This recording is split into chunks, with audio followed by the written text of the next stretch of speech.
Let's talk about karma. When I first post this message, a lot of people were saying, well, black people cannot have karma. They took it kind of negatively. Some people, they don't understand what karma is. They think about morality and judgment, and people's idea of what karma is very Christian. They look at it from a very Christian perspective of what's right and wrong according to the Ten Commandments and or the Bible or the laws of Ma'at or someone's perception of what's right or wrong or some doctrine of right or wrong somewhere. So when I mention karma, it seems like a direct attack on whatever they're doing on whether it's right or wrong. But let me validate, let me verify, what I mean when I say karma and what karma is. Karma does not necessarily mean right or wrong. It's relative. When your karma is Kharma, Ka creation, Ra, rays, and manifestation. So the rays of your creation that manifest. Karma. So you live in your karma. You live in the wheel and the cycle of your own karma, of your own energy, the energy that you put out, what you create, what you manifest is your karma.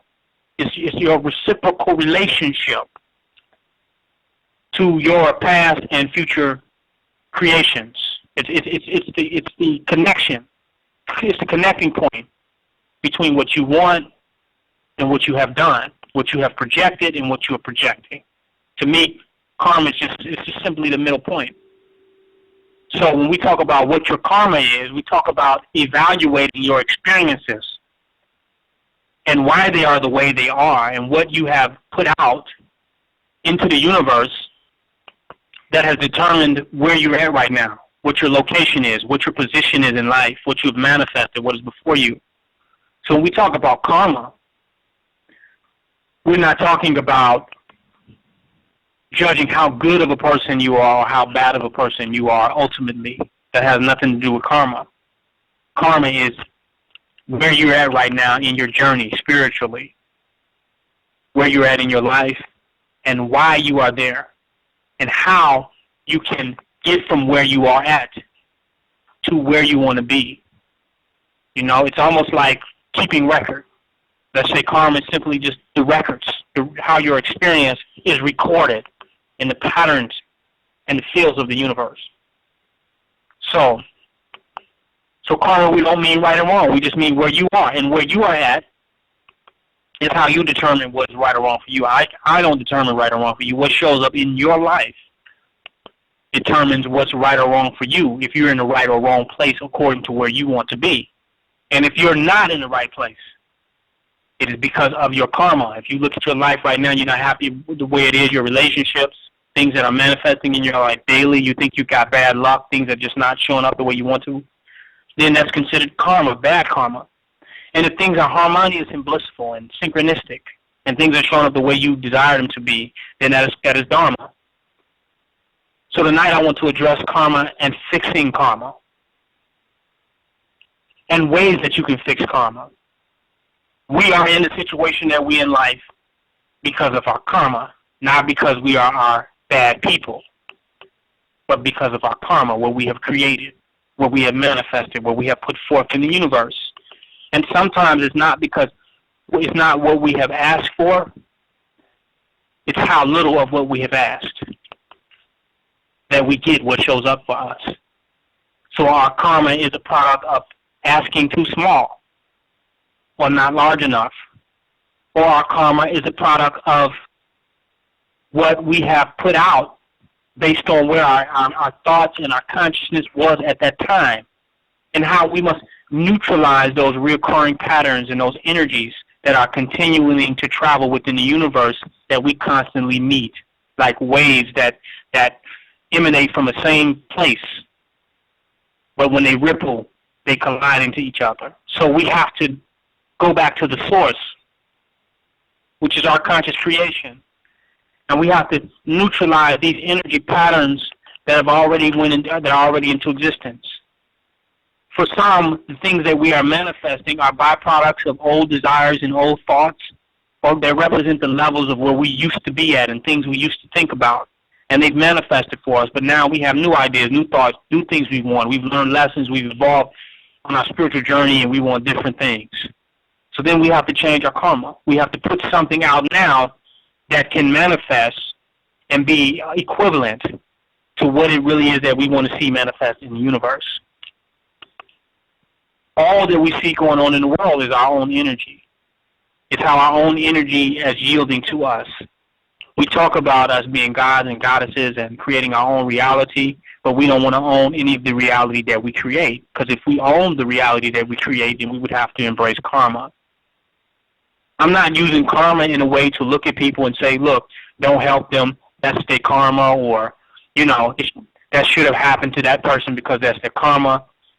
It's not. We're not the enforcers of karma. And when we try to enforce karma and play the enforcers of karma, right there we enforce more karma for ourselves, because we are reinforcing karma, the manifestation of karma. And it can manifest in other people's life who are in our cipher and in our experience, and not manifest in our own. The judgments that we hold against others, we ultimately will be judged by them ourselves. Thus, that's our karma. Thus, that's what we're creating. So I'm not saying this to beat up on people to say, look at your life, that's your karma, that should happen. I'm saying this to say that this is a scientific way of acknowledging your situation and your circumstance in life and making proactive efforts and conscious efforts in order to change them. Let's talk about ways of changing karma. How do we change karma? For one, you have to be grateful for wherever you're at in your life, wherever it is, whatever's going on in your life right now, be it good or bad, however you see it, you have to find gratefulness in the moment. Because when you find gratefulness in the moment, you take back your power as a creator. If you can't be grateful for where you're at in your life, wherever you're at, then you've given your power to external circumstances. And this is power that you need in order to create your life, in order to change your life. You have to take the power back by embracing the situations and transmuting the energy of your circumstances into positivity by how you respond to them, by how you approach them. You have transmutation power. You have alchemic power. So you want to look at your life as it is right now totally. Everything's going on. For some, there's tragedy, there's travesty, there's disappointment, there's all of this is going on. But you have to find it within yourself in that very moment to say, you know what, this is perfect. And it's perfect for no other reason than I created it. And as a perfect creator, I had something in intention. And as long as I can acknowledge the creator whom created it, I also acknowledge that that creator still exists and is very present now and has the power to create something else. But if I don't own the experiences that are before me, I'm also disowning the creator, which is my very own self, which is denouncing the power that I have to change the situation that I'm in right now. So first you must be grateful and show gratitude in whatever situation you're in, because you created it. It's your creation. It's like when your children come home with projects or their homework, or they come from outside with something that they've made creatively, whether it's a mud pie or some type of mud castle. You look at those creations and you say it's great. Not so much that you're happy about what has been created. You're happy that they're created, that they're discovering their creative power and they're coming into the knowledge of themselves.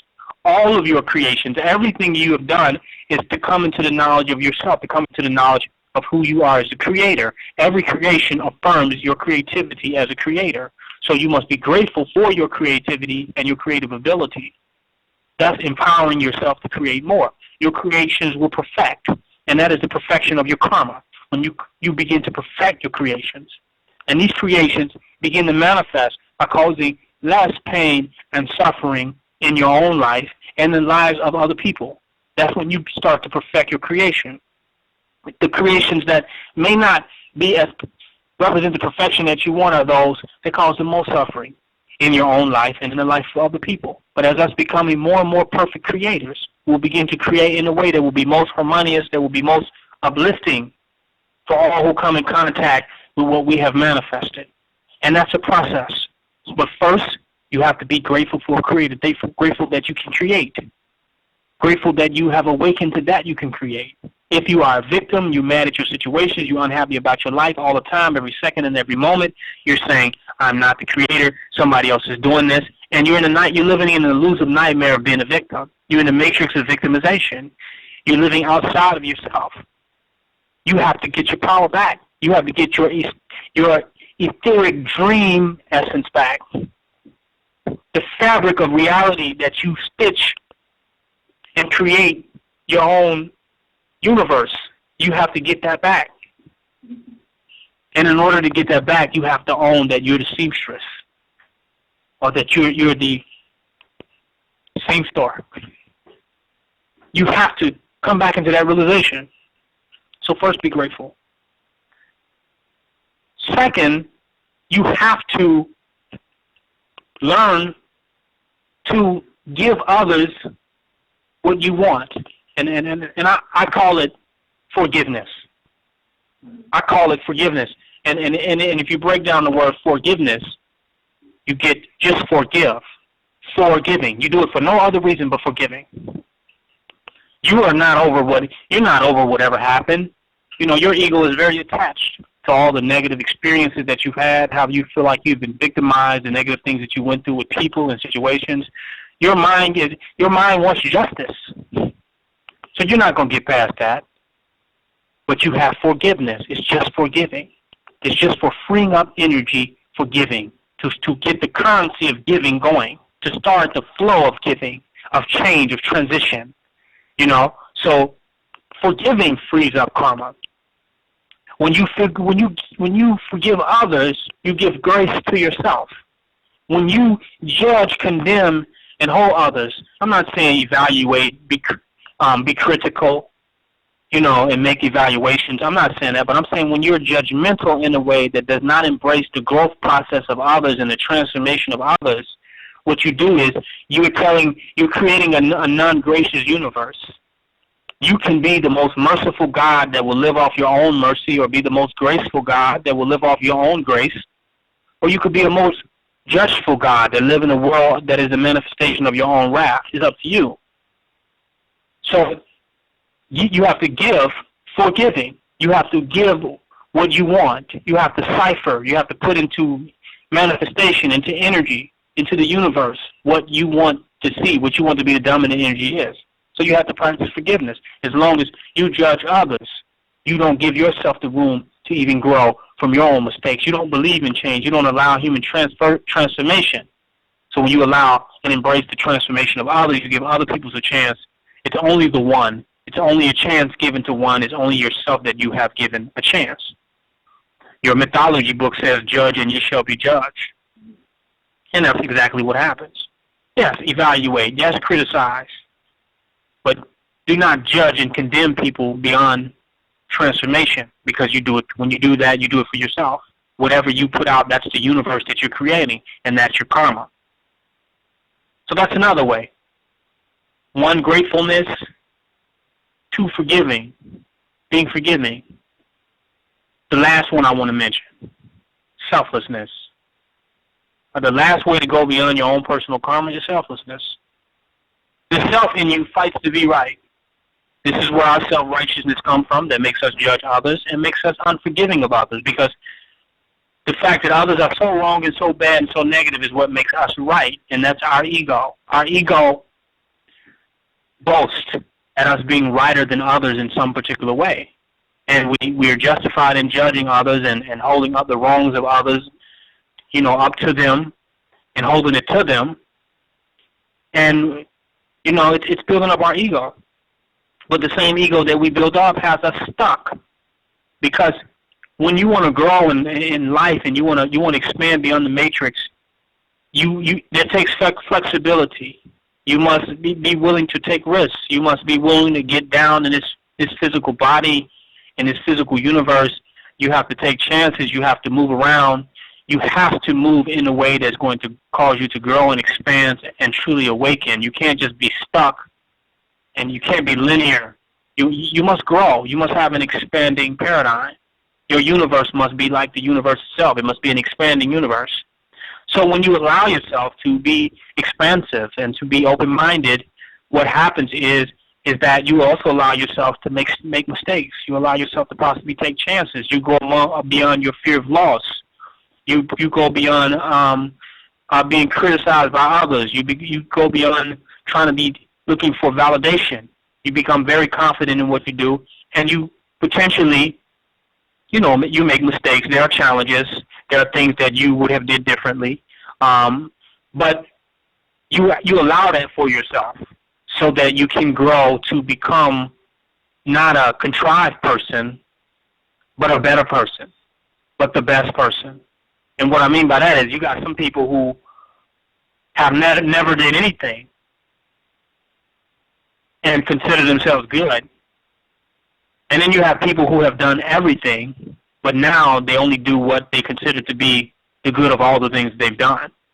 Which one would you rather to be? Which one is more sincerely good?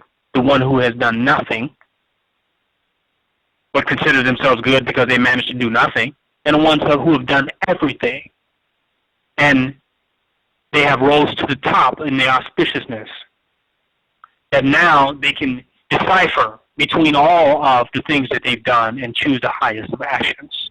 Those have sincerely attained what I would consider the highest level and the highest state. So when you become selfless, you can not fight karma that would neutralize if you just confront it. I'm going in. If you have a self, you want to believe that you're already right, and right is relative. And everybody is wrong in a way, and if you don't have what you want to have in your life, there's something wrong about what you're doing. There's something wrong about this moment. It's not something wrong about you. You're essentially divine at your nature, but it's just something that you're doing that's not adding up. Your mathematics is off. But if you want to be so right and just so self-righteous in who you are, you're just so pumped up in ego and you lack selflessness, then you cannot embrace your karma in a way to transform yourself to actually moving into what you really want to be. You don't want to just be kind of in an artificial state of being what you want. And in this artificial state, you're just fending off the reality of that you're not. And what karma does, it comes along and shows you that, you're not really there yet. But if you look at me, you embrace me, you look at this energy pattern and see that, this is really not where I want to be. This does not reflect who I am. And you can just embrace that energy pattern in a selfless way. Then you allow that energy pattern to die and neutralize and dissolve. And then you can kind of open to how you can create new energy patterns that can move you into the state that you want to be in. But if you're very self-centered and self-righteous, you're going to look at karma as judgment and no, I'm doing what I need to do, and it's not me. Why me? How could this happen? I've done everything right. I'm doing everything right. And you don't say, well, hold up, maybe there's something else I can learn. I'm not where I want to be right now because I'm not where I want to be right now. And if you look at that, you embrace the karma, you pull it into your heart chakra, and you just allow it to just dissolve. You just look at it, you face it, you confront it, you say, okay, this is what it is. I see this. There's a lot for me to learn. There's no anger, no resentment. I'm not mad at the world. I forgive myself. I forgive everything. I'm grateful for this moment of self-realization, realizing that I'm a creator. I drew this to me, and I allow myself to transform these energies and experiences and learn from them so that I can create what I desire. But you have to be very selfless in order to do that, because if you pretend as though you have already arrived, which most people do, they want to believe that they arrived at where they want to go. But their life, financially, mentally, spiritually, physically, health-wise, their life does not look like where they want it to be. The challenges, the relationship issues, the anger, the frustration, it's just not where they want it to be. But if they say, okay, this karma, this pain body, this that I'm experiencing right now, it's just a sign. It's just like a GPS. It's just going off right now to say, hold up, you're going in the wrong direction. Let me embrace that and steer the car in the right direction. So you must be selfless in order to transform karma. Because whatever you resist persists. If you continue to resist it and say, no, not me, this, and fight it and become angry and then you're not going to be able to neutralize it and transform it. So you have to open, you have to embrace, let it pass through, let it go, and move forward. And allow yourself to be transformed by your experiences and not fight or flight back into the same type of a situation. So it takes selflessness to get rid of karma. Because when karma shows up, you say, not me, no me. It's like a lawyer, a prosecuting and defense attorney. Instead of transcending and going beyond the whole trial and going beyond the whole tribulation and using it as a stepping stone, but really confronting it, facing it, accepting it, embracing it, and allowing yourself to be transformed by it into who and what you want to be, because it's all working for you. Even karma is working for you. Everything in the universe is a tool. All the energies and the patterns, it's all here for you. You just got to know how to use it. You got to know how to embrace it and not fight against it. But it takes some selflessness to do that. So you got gratefulness, being grateful for this whole experience in and of itself, because it's going to be as beautiful as you make it, and it's going to be as lovable as you can love it. So you got to be grateful in every single moment, no matter how hard and challenging that is. You got cancer, be grateful. Disease, be grateful. Whatever, pain, suffering, be grateful. You transmute it. I'm alive. I'm here. I'm now. There's potential. I can learn. Where's the beauty here? Where's the divinity here? Where's the bliss here? Find it. It's there. Forgiveness. Forgive others. The prison that you put others in, you will have to live in it with them. I said, one time I got locked up, and I told the person that locked me up, the officer, I said, you know what? In order to keep people in prison, you got to be in prison with them. I said, you're in prison more than me. I said, I'll be out tonight, but you'll still be here. And that's an analogy that the prison you put others in is the one you live in. You're going to have to free a lot of prisoners in order for you to have freedom. Huh? People talk about sovereignty, but they cannot accept the freedom of other people and wonder why they don't have the freedom that they want to have. You're going to have to free a lot of prisoners, a lot of conscious political prisoners that are under the tyranny of how you perceive reality. You're going to have to free them up to be themselves and do what they want to do and manifest their experiences if you want to have the experiences that you want to have. Otherwise, you'll live in the same prison that you put others in.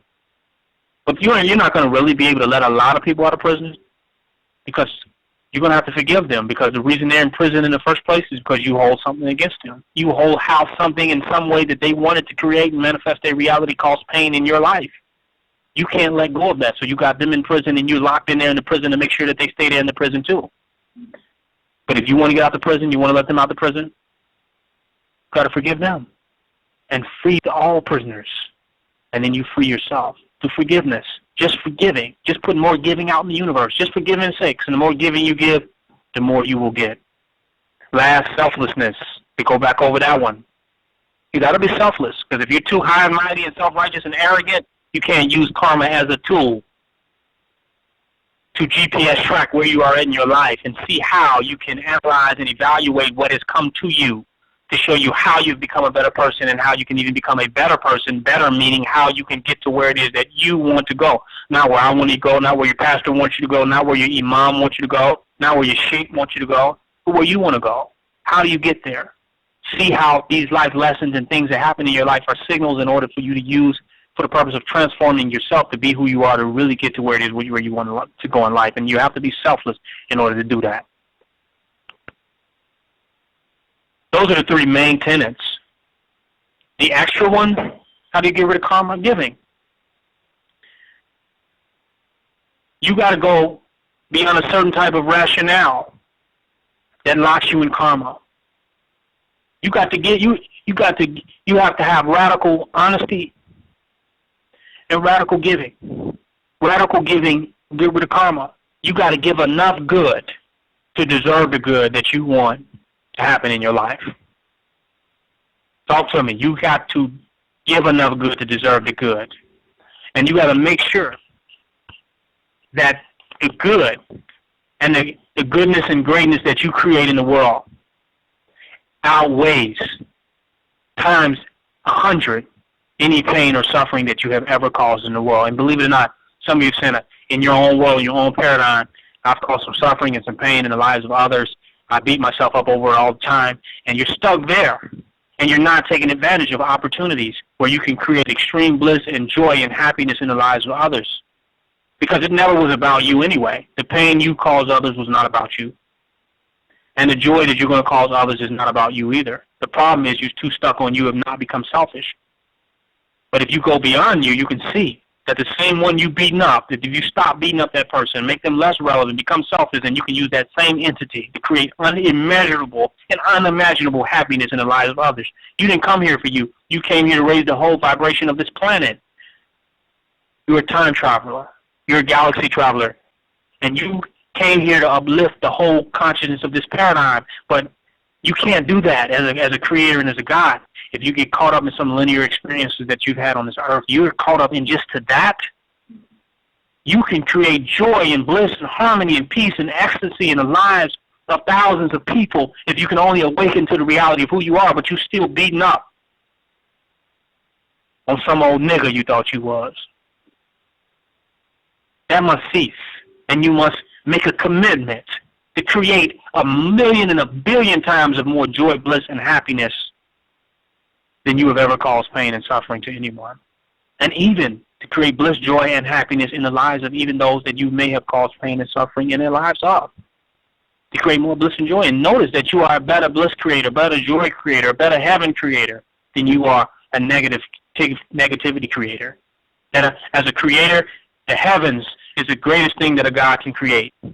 Hell is created by default, but heaven is created on intention. The most divinest thing that we can create as a God is a heavenly reality that we can share with our own people, with our own family, our relatives, our friends. It's a heavenly reality. So stop focusing more energy on the negatives, getting stagnated, getting stuck on your negative experiences, negative things that have happened in your life, negative things that others have done to you. Don't get hung up on there and start to get centered on the fact that you have the ability right now in this present moment to create unimaginable joy, happiness, bliss, ecstasy, and harmony right now. That you have that right now, and you want to take advantage of that because yesterday is dead, and tomorrow will be a byproduct of how much momentum and joy and bliss and harmony that you create in this moment. But you got to let go of everything and become selfless. Allow yourself to truly enlighten. That's fixing your karma. I hope by listening to this, a lot of you all will be able to fix your karma. You're not a bad person. There's nothing wrong with you at all. It's just where your mind, your consciousness, and your energy is focused. And that's the reality. And you have nothing but this moment right now to create and to manifest. And if you can embrace this moment in a way, the past is over with. And the energy of the past can be neutralized. And when the past visits you in the present, then that past will have to become even itself will be transformed into a divine future. Did you hear me? When that past revisits you in the present, which karma is, it will be transformed by the vibration that you're in right now into a beautiful future. Fix your karma. It's King Noble Black Supremacy. Join my website, www.kingnobleBlackRulership.com. Subscribe. Help support Black Supremacy broadcasting. Get a subscription. Support the website, www.kingnobleBlackRulership.com. Support the radio show. Last 14 minutes of the show, let me open up the phone calls. Any questions or comments? Last 14 minutes of the show, let me open up the phone calls. Any questions or comments? If anything I can break down on the karma with you more, just press 1. I'll take your question and comment. 347-426-3699. Any questions or comments on karma? I will go into it for these last 13 minutes, and then I'll open up the phones for the live stream.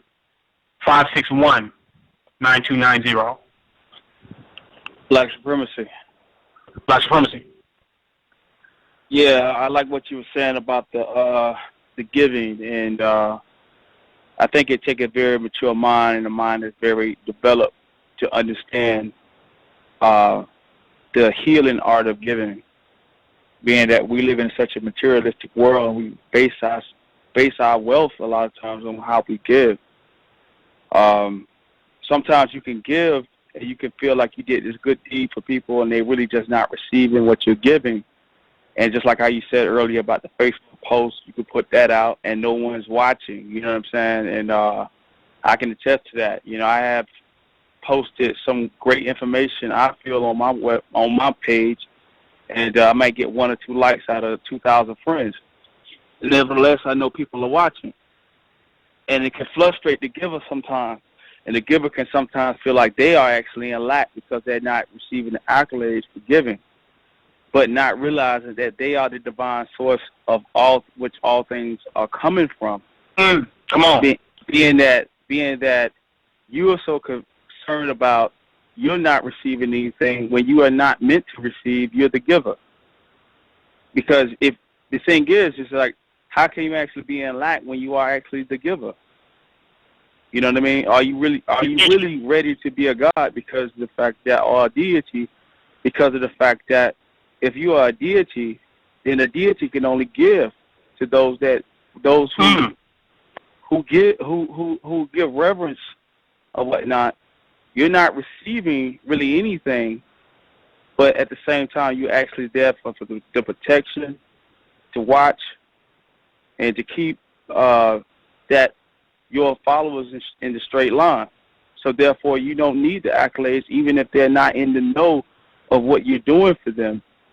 You are the divine source which things flow through, and appreciate that. Once you start to appreciate that, then you can walk. Then you can walk in the light. Come on, brother. Yeah. So when you are in that state of mind, and you have transcended the human form. Now you're walking in heavenly places because of the fact that you're not even you are actually shedded the human mortal body by the fact that now you're actually walking as a God on earth. You're walking as a deity on earth because of the fact that you're not even thinking like a human anymore. You're thinking about how much you can give, and even if it has to be your life sometimes. You know what I'm saying? For the greater good and the greater cause of your people and those that you have put it in your heart to protect, then you are that divine example. A lot of times we call ourselves gods and goddesses and things of that nature, but when it comes to materialism, when it comes to the fact that no one's there to stroke that ego for you, or no one's there, you don't have no friends, you don't have no one to talk to, nobody understands you. You know what I'm saying? If you're saying you're God, how can somebody understand you? You know what I'm saying?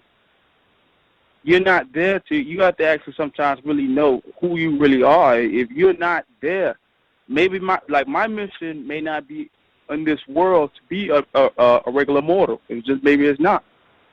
You know what I mean? I may be the one actually. I may be the Elohim here to actually watch, protect, and give divine instructions and informations to the people. And that may be my calling. It may not be everyone's calling, but at the same time, everyone should try to strive for the mastery. You know what I'm saying? Like I know one of your titles is King Noble Master. You know what I'm saying? And the mastery of actually divine giving and divine love. I mean, I talked about it on the last Blog Talk show, how I actually admired the fact that you are actually giving and loving of black people. You know what I'm saying? It is a divine love that you actually have for people that's almost inexhaustible. You know, I've seen your transitions and things you went through throughout the years. And when sometimes I want to go back to the mortal world and give up. These niggas ain't listening. Nobody appreciates. I'm alien to these people. You know what I'm saying? Seeing your videos, it inspires me, you know what I'm saying, to see what you went through. You say sometimes even the ridicule of people that's not understanding of the inexhaustible love and energy that you have for black people. It actually inspired me to keep going in my mission. You know what I'm saying? And actually, you know what I'm saying, to say, you know what, I'm just going to give it all up. This is who I am. I'm not here to be understood. I'm not here to receive. I'm here to give. You know what I'm saying? That's what I'm here for. I'm not here for anything else. So if you can understand that, and that could go over a lot of people's heads. You know what I'm saying? You won't ever be in lack if you are the Almighty, if you are actually the All-Giving. How can the Almighty and the All-Giving be in lack? You know what I mean? You going in? Maybe this is not a place for regular mortals. You know what I'm saying? I hear a lot of people in that conscious community, you know, talk about, oh, I'm a god and I'm a king and everything like that. But when it actually you put in the seat of a god or a king, you fold. You're going back. You give it in to the world. You're ashamed. You know what I'm saying? A God You're is teaching. not here to be understood by regular mortals. He's here to give and protect and watch over his people. Claiming that, making that claim, be prepared for that. And be prepared Yes, to be sir. a divine giver and an unexhaustible giver at all times. You're going in, bro. Yeah, that's all I have to say. I mean, You took it out of the knowledge. You taking it out of the knowledge contest thing now. It's just something real now that you have to embody, man.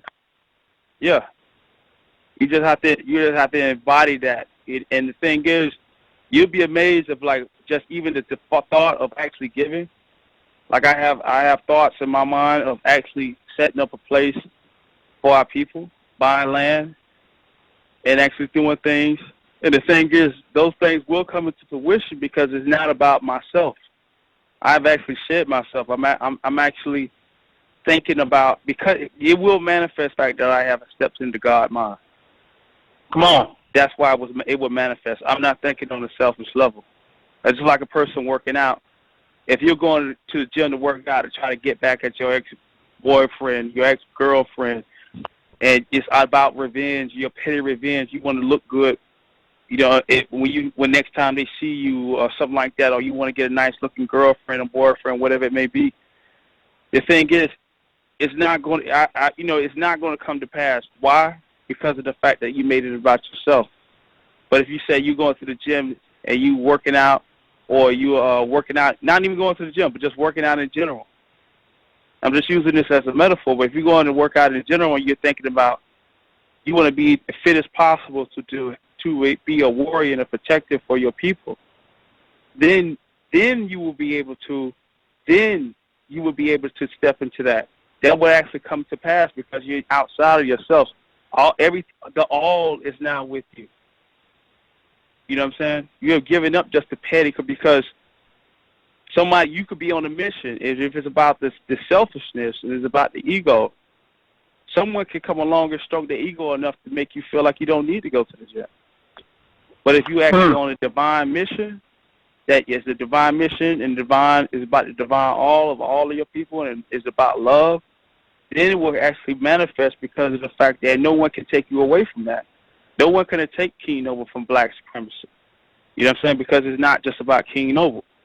The thing is, it's not even about the government name that King Noble once had, because the government name that you once had and the materialistic world that you once had at one time, it don't exist anymore because you actually have died. That man has died, and now you have given yourself over to the supreme deity, King Noble Master.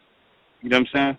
And if you could go into that understanding, then the world is yours. You could make anything happen. Man, that's power, brother. I want to remind